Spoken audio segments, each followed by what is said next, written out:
السلام علیکم ڈیئر ویور، کیسے ہیں آپ سب؟ امید ہے آپ سب خیریت سے ہوں گے۔ جہاں تک میرے چینل کے ذریعے میری آواز پہنچ رہی ہے، اللہ تعالیٰ آپ لوگوں کو خوش رکھے، آباد رکھے۔ آج میں آپ کو ایک ایسے ولی اللہ کا جو ہے دربار کا یہ زیارت کرواتا ہوں جن کا نام سید محمد حواس شاہ بخاری ہے، اور المعروف بابا بنو والی سرکار۔ محترم ہمو پیارے دوستو، آپ دور سے ہیں، ہمارے بابا سرکار کے مزار پہ آپ بھی حرام بھی اللہ تعالیٰ ہم کو سب کو نیکی کی توفیق عطا فرمائے۔ اور یہ بابا بنو والی سرکار سید محمد گل حواس شاہ سے با اپنا صاحبزادہ محمد نواز شاہ سے بخاری اور پورا علاقہ بابا سرکار کا استانہ ہے۔ یہ لوگ آتے ہیں ذکر کرنے کے لیے، فیض اٹھانے کے لیے، اللہ کی گھر میں نمازی کے لیے، اور یہ اللہ کے جب ہم سید گل حواس شاہ صاحب بخاری المعروف بابا بنو والی سرکار کے مزار پر پہنچے تو ان کے بڑے صاحبزادے جو گدی نشین ہیں سید بخاری شاہ بخاری سے تفصیلی ہماری گفتگو ہوئی، تو انہوں نے ہمیں بتایا کہ ہمارے بابا جو ہیں وہ ایک ولی اللہ تھے۔ ہمیں کیسے پتہ چلا؟ اور وہ سارے پاکستان اور دنیا کے مختلف جو ہیں ملکوں میں انہوں نے تبلیغ کی ہے، ہمیشہ نیکی اور حق اور سچ کا رستہ اپنایا ہے۔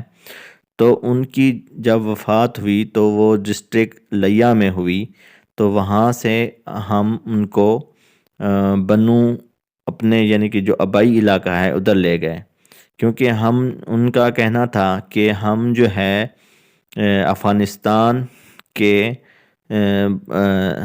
علاقہ بخارا سے آئے ہیں، تو وہاں سے ہم بنو میں آباد ہوئے تھے، لیکن ہمارے ابو نے جو تبلیغ اور حق سچ کا رستہ ہے وہ جو ہے اس کا پیغام نبی پاک کی سنت اور اس کا پیغام جو ہے نا ساری دنیا میں پہنچایا۔ جب وہ فوت ہوئے تو اس کے 23 سال بعد ہمیں انہوں نے بشارت خواب میں ہمارے آئے، تو ہمیں کہا کہ یہاں مجھے سکون نہیں ہے، میں عبادت نہیں کر سکتا۔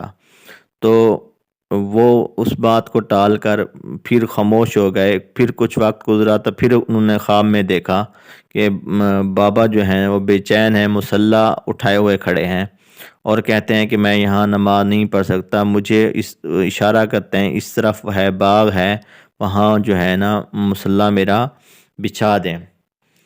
تو انہوں نے پھر بھی بات کو درگزر کیا۔ جب تیسری دفعہ ان کے خواب میں آئے، ان کے بڑے بیٹے کے خواب میں، تو اس نے علماء کو، علاقے کے لوگوں کو اور رشتہ داروں کو اور مریدین کو سب کو آگاہ کیا۔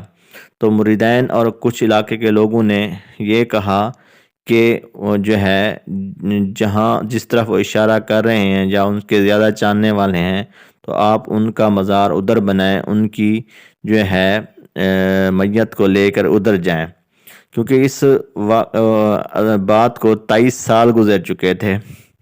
تو جو علاقے کے لوگ تھے، جو علماء تھے، وہ اس پہ غصہ ہوئے اور رشتہ دار ناراض ہو رہے تھے کہ آپ یہاں سے میت نہ نکالیں، پتہ نہیں کس حالت میں ہوگی۔ جب 23 سال کے بعد سید گل محمد حواس شاہ صاحب المعروف بنو والی سرکار کی میت نکالی گئی تو سبحان اللہ، ماشاءاللہ، وہ بالکل ایسے تھے جیسے ابھی سوئے ہوئے ہوں، تو ابھی نیند سے بیدار ہو جائیں گے۔ تو سب لوگ ان کی میت کو دیکھ کے بہت زیادہ حیران تھے کہ اتنا عرصہ گزرنے کے باوجود بھی زمین نے، مٹی نے اس کے جسم کو کچھ نہیں کیا، کیونکہ بے شک وہ اللہ تعالی رحم کرنے والا ہے، جس کو چاہے عزت دے اور جس کو چاہے بخش دے اور جس کو چاہے نہ بخشے۔ تو پھر ان کی جو ہے میت کو ضلع مظفر گڑھ تحصیل کوٹ ادو میں لایا گیا۔ یہاں ایک تحصیل کوٹ اردو میں ایک ولو والا ہیڈ ہے، اس کے ساتھ ان کی میت کو دفنایا گیا اور یہاں ان کا مزار ہے۔